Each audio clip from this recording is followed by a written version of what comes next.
देखो next chapter है साडा चैप्टर नंबर 11 है डिफरेंशिएशन ऑफ वैक्टर्स।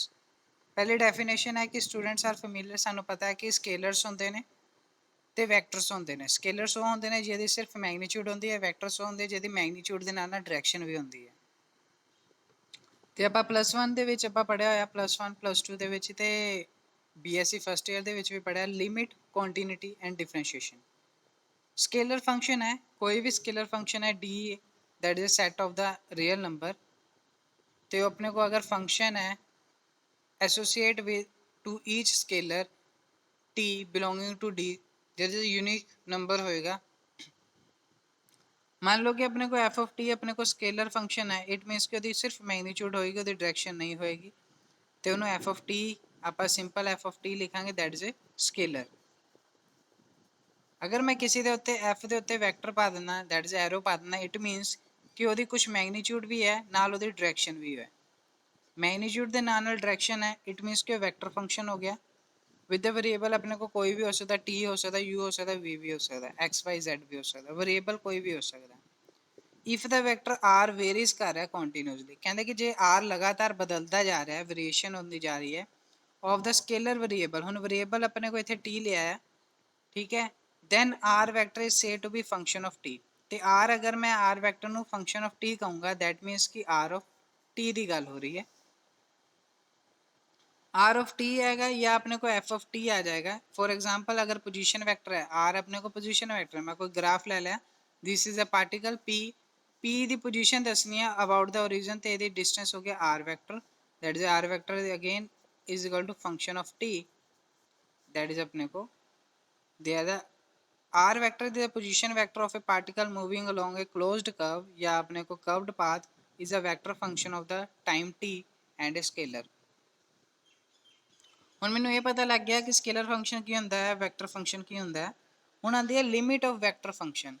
मैं अगर देखा जाए ਤੁਹਾਨੂੰ BSc फस्ट या सैकेंड ਸਮੈਸਟਰ ਦੇ ਵਿੱਚ सीक्वेंस वाली बुक होनी ਜਿਹਦੇ ਵਿੱਚ ਆਪਾਂ limit of continuity the definitions ਪੜ੍ਹੀ ਸੀਗੀ कि अगर कोई भी vector function F of T है टेंड कर रहा है लिमिट ਨੂੰ एल वैक्टर ਤੇ विच ਉਹਦੀ लिमिट भी अपने को टेंड कर रही है, टी टेंड कर रहा है टी नोट ਨੂੰ, फिर अपने को देयर एग्जिस्ट है positive number of xylem however small, there exist अपने को एक पॉजिटिव नंबर होएगा delta depending upon epsilon such that mod of F of T minus of L vector that is less than epsilon for 0 less than mod of T minus T naught mod less than delta. ठीक है ना, ये वही definition है limit of continuity दी। ਹੁਣ ਇਹਦੇ ਵਿੱਚ ਆਪਣੇ ਕੋਲ ਲਿਮਿਟ ਆਫ ਵੈਕਟਰ ਫੰਕਸ਼ਨ ਆ ਗਿਆ। ਹੁਣ ਉੱਤੇ ਕੰਟੀਨਿਊਟੀ ਫੰਕਸ਼ਨ ਲਿਆ ਸੀ ਆਪਾਂ, ਇਹਦੇ ਚ ਵੈਕਟਰ ਫੰਕਸ਼ਨ ਲੈਣਾ, ਬਸ ਇੰਨਾ ਜਿਹਾ ਚੇਂਜ ਹੈ, ਬਾਕੀ ਡੈਫੀਨੇਸ਼ਨ ਸੇਮ ਹੈ। ਤੇ ਆਪਾਂ ਉਹਨੂੰ ਲਿਖ ਸਕਦੇ ਹਾਂ limit of t tends to t naught f vector of t that is equal to l vector. Same definition सी उत्थे भी लिमिट ऑफ कंटिन्यूटी दी, सेम डेफिनेशन इत्थे भी है लिमिट ऑफ वैक्टर फंक्शन दी, सिर्फ वेरिएंट ये है कि वो कॉन्टिन्यूस फंक्शन सी, ये अपने को वैक्टर फंक्शन है। हुण अगे आ जांदी है थ्योरम्स। थ्योरम किदा है, theorem of limit of vector function. कुछ रिजल्ट्स ने जिहड़े आपां यूज करने ने, अगर आपां लिमिट लैंदे हैं T tends to T naught F vector of T plus G vector that is ਉਹਨੂੰ ਆਪਾਂ ਸੈਪਰੇਟ ਵੀ ਕਰ ਸਕਦੇ ਹਾਂ। ਅਗਰ ਆਪਾਂ ਇਹਨਾਂ ਦੋਨਾਂ ਦਾ ਸੈਪਰੇਟ ਸਮ ਕਰਾਂਗੇ ਜਾਂ ਇਹਨਾਂ ਦੋਨੋਂ ਪਹਿਲੇ ਸਮ ਕਰਕੇ ਫਿਰ ਲਿਮਿਟ ਲਗਾਵਾਂਗੇ ਤਾਂ ਆंसर सेम आएगा।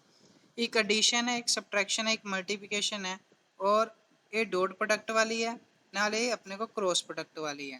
तो अपने को सेम अपने को चार रिलेशन ने आप इदा ही आप सोल्व करने। अगर माइनस है तो आप सैपरेट माइनस भी कर सकते हैं, अगर डॉट प्रोडक्ट है तो आप पहले दोनों का सैपरेटली डॉट प्रोडक्ट करांगे फिर उस तो बाद कर लांगे। अगर क्रॉस प्रोडक्ट है तो आप सिंपली क्रॉस प्रोडक्ट करांगे। हुण आ जांदा नैक्सट अपने को पार्ट आ जाता है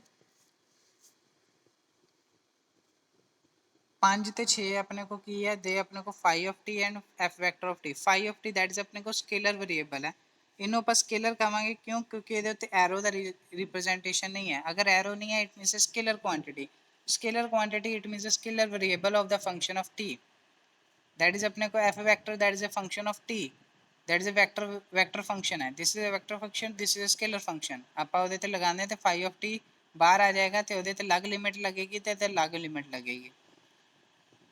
इधर अपने को 6 है, एफ वैक्टर दिता है F1 आई कैप प्लस F2 जे कैप प्लस F3 के कैप, तो ए वेक्टर दिता है a1 आई कैप प्लस a2 जे कैप प्लस a3 के कैप। दैन अपने को है कि अगर मैं फंक्शन ऑफ टी थे लिमिट लगा देना T tends to T naught तो अपने को ए वेक्टर के बराबर कदों होएगी if and only if. Condition देखो जी, if and only if the condition है अगर limit T tends to T naught होएगी तो f1 ऑफ टी अपने को a1 के बराबर होएगा, f2 ऑफ टी अपने को a2 के बराबर होएगा, f3 ऑफ टी अपने को a3 के बराबर होएगा, ता अपने को कंडीशन लगेगी।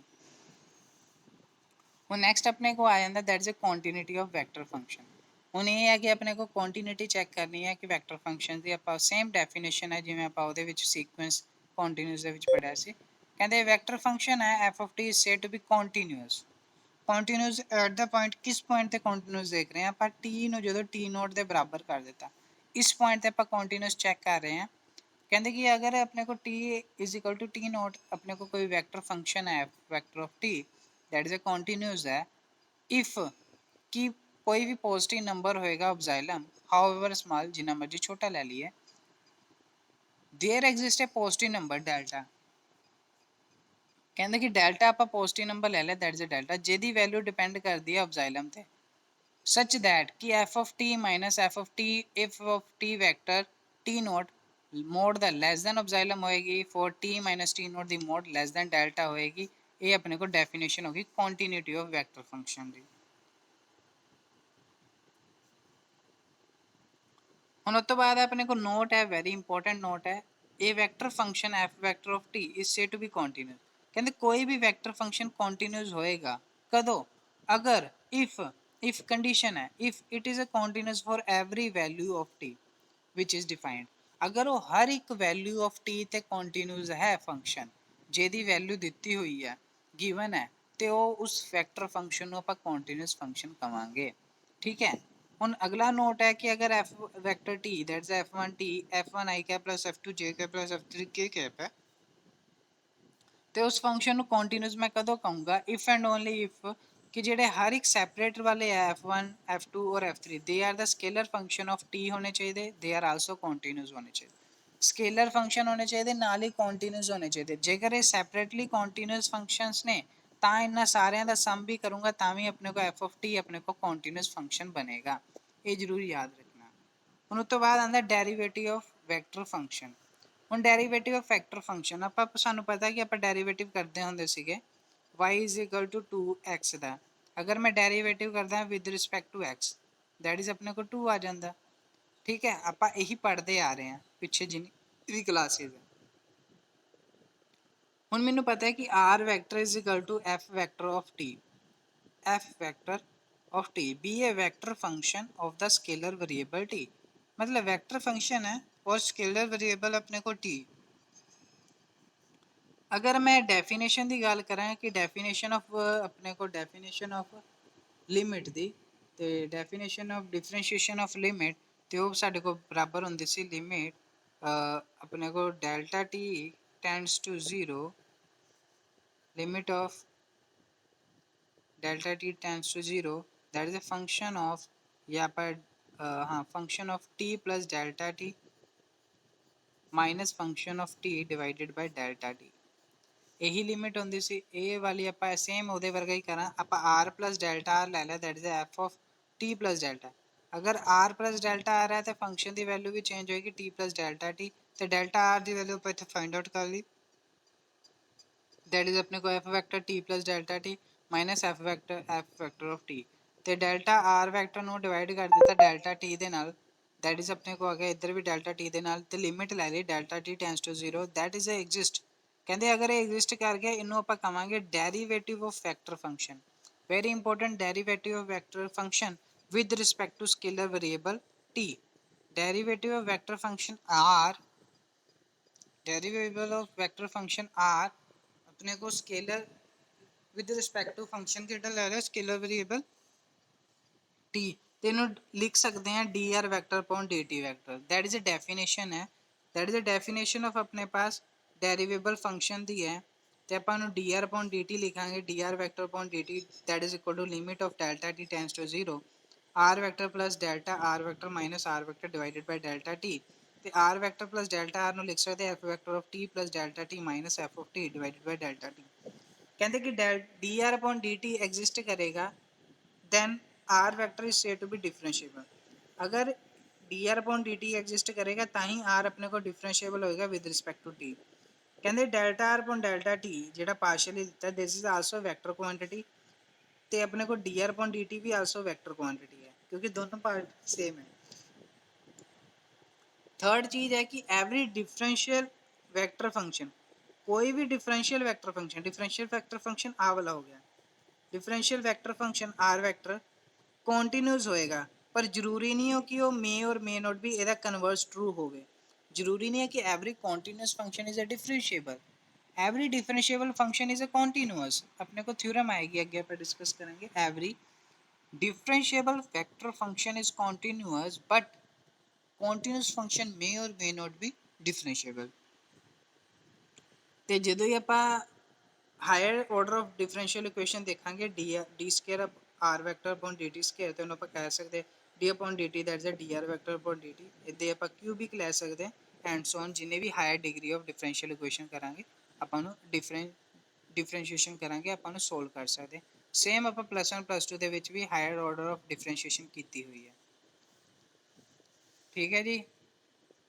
ਹੁਣ ਨੈਕਸਟ ਆਪਣੇ ਕੋ ਪਾਰਟ ਆ ਜਾਂਦੇ ਨੇ prove that the article number 2 ਬਾਈ ਆਪਾਂ ਡੈਫੀਨੇਸ਼ਨ ਯੂਜ਼ ਕਰਾਂਗੇ। डेफिनेशन यूज करेंगे तो अपने को आज सारे रिजल्ट आप प्रूव करने ने। फर्स्ट रिजल्ट है अपने को prove that d upon D t a vector plus B vector is equal to d A vector upon D t plus D B vector upon D t. आप इन्हें prove करना definition लगाई जाए। Definition लगा लेने अपने limit of delta T tends to 0 that is अपने को A vector plus delta A vector plus B vector delta plus delta B vector minus A vector plus B vector. ਹੁਣ ਆਪਾਂ ਇਹਨਾਂ ਦੋਨਾਂ ਨੂੰ ਸੋਲਵ ਕਰਾਂਗੇ ਤੇ ਆਪਾਂ a vector plus b vector the minus ਹੋ ਜਾਣੇ ਕੈਂਸਲ ਹੋ ਜਾਊਗੇ ਤੇ ਬਚੂਗਾ ਕਿ delta a vector plus delta b vector. ਤੇ ਉਸ ਤੋਂ ਬਾਅਦ ਆਪਾਂ ਇਹਨੂੰ ਕਿ ਸੈਪਰੇਟ ਕਰ ਦਿੱਤਾ ਫਿਰ ਉਸ ਤੋਂ ਬਾਅਦ ਲਿਮਿਟ ਐਂਡ ਕਰ ਦਿੱਤੀ ਦੈਟ ਇਜ਼ ਆਪਣੇ ਕੋਲ dA ਵੈਕਟਰ ਅਪੋਨ dt ਬਣ ਜਾਏਗਾ ਕਿਉਂਕਿ ਮੈਨੂੰ ਪਤਾ ਹੈ ਕਿ limit of delta t tends to 0 delta a vector upon delta t that is equal to complete dA vector upon dt।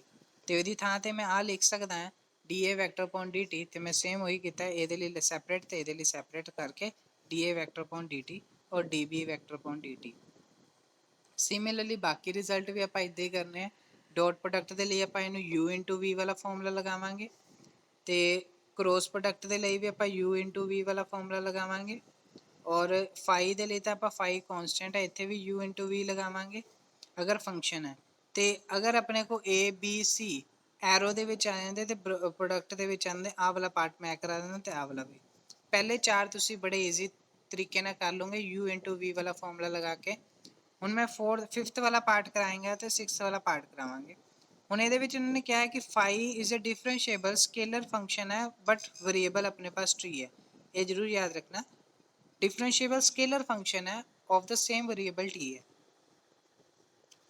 पहले चार तुसी पार्ट अपने आप करने ने। 5th पार्ट देखो।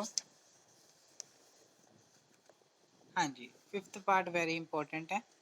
कहते जिथे अपने को आ जाती है that is A vector comma B vector comma C vector. ਇਹਦਾ ਕੀ मतलब है A vector comma B vector comma C vector ए बराबर होंगी है that is equal to A vector dot B cross C vector. ये जरूर याद रखना कि जिथे अपने को square bracket A vector comma B vector comma C vector आ गया वो किहदे इक्वल होंदी है A vector dot B cross C vector.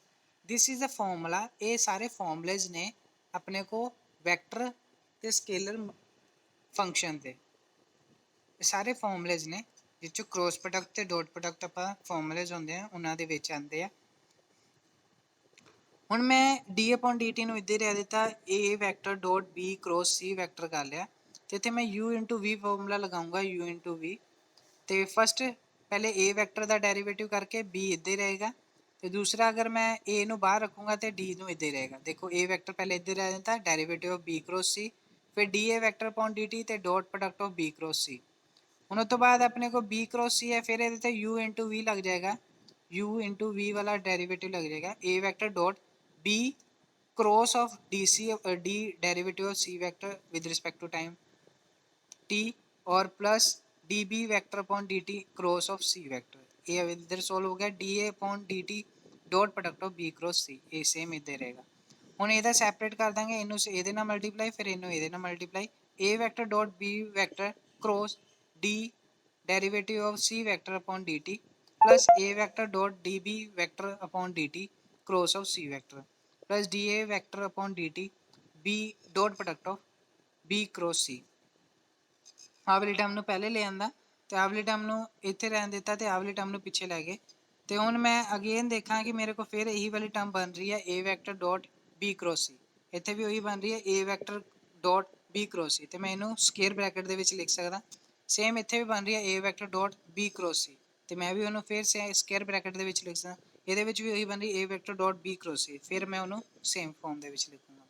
That is a representation ਹੈ। ਅਗਰ ਕੋਈ ਤਿੰਨ ਵੈਕਟਰਸ ਨੇ ਕੋਮਾ ਪਾ ਕੇ ਉਹ ਸਕੁਅਰ ਬ੍ਰੈਕਟ ਦੇ ਵਿੱਚ ਹੈ ਤੇ ਉਹਦਾ ਮਤਲਬ ਇਹ ਹੈ ਕਿ first vector dot cross product of second और थर्ड वैक्टर, ये अपने को इतने प्रूफ हो जाना। तो फिर सिक्स्थ वेरी इंपॉर्टेंट है। उस तो बाद अगर अपने को आ जाता है कि डेरिवेटिव करो with respect to t A cross B cross C, कि इतने अपने को A क्रॉस है, पहले B क्रॉस C सोल्व करूँगे, फिर उस तो बाद A क्रॉस C।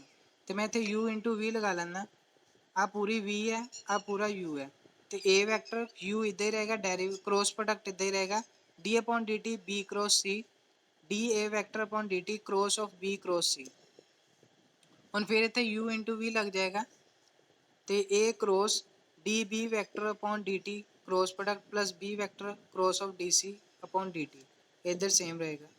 ਤੇ ਆਪਾਂ ਕੀ ਕੀਤਾ ਕਿ ਆਪਾਂ ਅੱਗੇ ਸੋਲਵ ਕਰ ਲਿਆ A ਵੈਕਟਰ ਇਹਦੇ ਨਾਲ ਮਲਟੀਪਲਾਈ, A ਵੈਕਟਰ ਇਹਦੇ ਨਾਲ ਵੀ ਮਲਟੀਪਲਾਈ, ਤੇ ਆਪਾਂ ਉਹਨੂੰ ਸੈਪਰੇਟ ਕਰ ਲਿਆ ਤੇ ਫਿਰ ਆਪਣੇ ਕੋ ਅਗੇਨ क्रॉस प्रोडक्ट ਦੇ ਵਿੱਚ ਬਣ ਗਿਆ ਤੇ ਸੈਪਰੇਟ ਕਰ ਲਿਆ ਤੇ ਆਪਣੇ ਕੋ ਰਿਜ਼ਲਟ ਇੱਥੇ ਜਾ ਕੇ ਟਰੂ ਹੋ ਜਾਂਦਾ। ये सारे अपने को करने हैं क्वेश्चन, वेरी इंपॉर्टेंट ने रिजल्ट्स ਜਿਹੜੇ ਆਪਾਂ ਅੱਗੇ यूज़ करांगे। ठीक है जी।